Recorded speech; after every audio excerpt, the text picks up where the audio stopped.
Hey there boys and girls, hello, welcome, it's Chaotic. We're going to be looking at the Shrine of Secrets from April the 24th until the 1st of May. So our first perk is a killer perk called Injoi. It's a Hillbilly perk. You're resilient to pain, your rate of recovery from stuns is increased by 50%.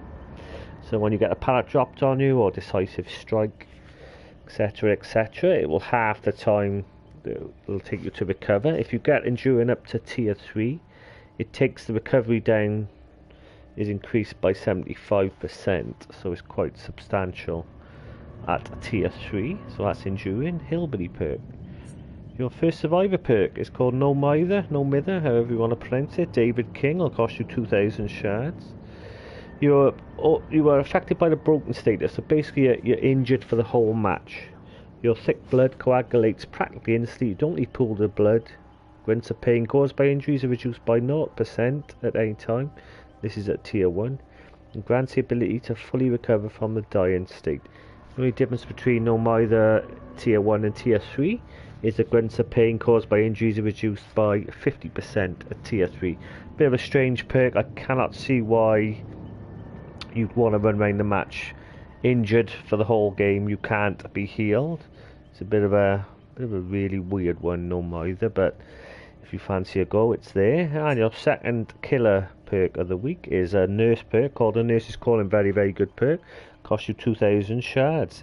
The auras of survivors who are healing or being healed are revealed to you when they are within a 20-meter range. At tier 3, it's a 28-meter range. If any of you have seen any of my killer videos, I run Nurse's Calling on most of them.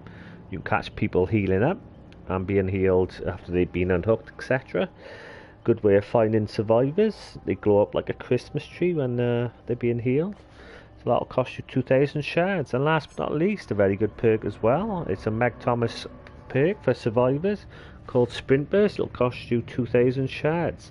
When starting to run, break into a sprint at 150% of your normal running speed for a maximum of 3 seconds. Causes exhaustion status effect for 60 seconds.